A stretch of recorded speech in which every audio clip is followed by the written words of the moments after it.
Stories unit channel में खुश आमदीद। जो कोई भी कुएं से पानी भरने जाता वो अपनी जान से हाथ धो बैठता। फिर आहिस्ता आहिस्ता सब लोगों ने कुएं से पानी भरने जाना छोड़ दिया। और भी अजीब और गरीब कई बातें कुएं के मुताल्लिक मशहूर हैं। सलमान और अब्दुल्ला शहर से अपने मामू के घर छुट्टियां गुजारने आए हुए थे। गांव की साफ सुथरी फिजा उन्हें बहुत भली लगी।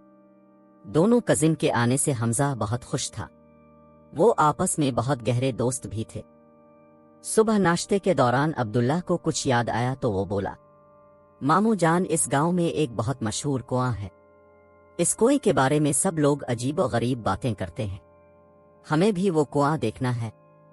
हाँ बेटा, वो कुआं अपनी पुरस्रारियत की वजह से बहुत मशहूर है, लेकिन वहां जाना खतरे से खाली नहीं।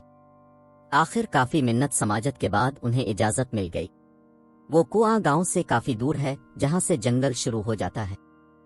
पहले वक्तों में इससे लोग पानी भरते थे। इस कुएं का पानी बहुत मीठा हुआ करता था। फिर हुआ कुछ यूं कि जो कोई भी कुएं से पानी भरने जाता वो अपनी जान से हाथ धो बैठता। फिर आहिस्ता आहिस्ता सब लोगों ने कुएं से पानी भरने जाना छोड़ दिया। और भी अजीब और गरीब कई बातें कुएं के मुताल्लिक मशहूर हैं। सलमान ने कुएं के बारे में बताते हुए कहा, मजे की बात यह है कि मुझे जिन भूत देखने का बचपन से शौक है। मैंने हमेशा जिन भूतों के बारे में सुना और बहुत कहानियां पढ़ी हैं, लेकिन हकीकत में आज तक नहीं देखे। अब्दुल्ला उनसे 10 कदम के फासले पर था। अब्दुल्ला की चीख फिजा में बुलंद हुई। उन्होंने यकदम पीछे मोड़ कर देखा। ये तो अभी से ही डर गया है, हमजा हंसते हुए बोला। ज्यादा बोलो नहीं, अपने दाएं तरफ देखो, अब्दुल्ला ने उसे कहा। सलमान और हमजा ने फौरन दाएं जानिब नजरें घुमाई तो दोनों साकित खड़े रह गए। उनके सर के दाएं जानिब दरख्त की शाख पर सांप आधा लिपटा और आधा नीचे की जानिब झोल रहा था। दोनों बिजली की तेजी से दूसरी तरफ जान बचाकर भागे। हमजा का पांव सूखी झाड़ी में अटक कर रह गया। वो गिरते गिरते बचा। अब्दुल्ला की कमीज का कोना सूखी झाड़ी में अटक गया। इसे निकालने की कोशिश में कमीज का कोना फट गया।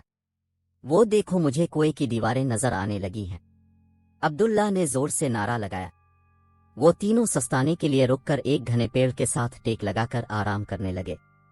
उन्हें बैठे हुए कुछ ही देर हुई थी कि सूखे पत्तों पर किसी के चलने की सरसराहट पैदा हुई। कदमों की आवाज तेज और करीब होती जा रही थी। वो तीनों पेड़ के पीछे छप गए। 5 आदमी कुएं के करीब पहुंचे। उनके हाथ और कंधों पर बड़े बड़े बैग थे। वो सब कंधों पर बैग थामे कुएं की सीढ़ियां एक के बाद एक उतरते चले गए। वो तीनों पेड़ के पीछे से निकलकर उनके पीछे चल दिए। करीब पहुंचकर उन्होंने दीवार से लगकर कुएं में झांका और फिर दरख्तों के पीछे छपकर उनके जाने का इंतजार करने लगे। वो सब मुतमईन होकर अपने बैग कुएं में रखकर चले गए तो वो तीनों सीढ़ी के जरिए नीचे उतरे। उन्हें ये देखकर हैरत का झटका लगा कि कुएं के अंदर बहुत सारे बैग हैं जो नशा आवर चीजों से भरे हुए थे। कुएं में एक तरफ सुरंग भी थी। हमें जल्द वापस चलना चाहिए। मामू जान को मुनशियात के बैग और उन आदमियों के बारे में आगाह करना चाहिए, अब्दुल्ला ने कहा। वो तीनों जल्द अज जल्द कुएं से बाहर निकल आए और घर पहुंचकर सारी बात मामू को बता दी। शाम होने से पहले तमाम मुजरिम पकड़े जा चुके थे। उम्मीद है आज की वीडियो आपको पसंद आई होगी। अपनी राय का इजहार कमेंट सेक्शन में लाजमी कीजिएगा। अल्लाह हाफिज।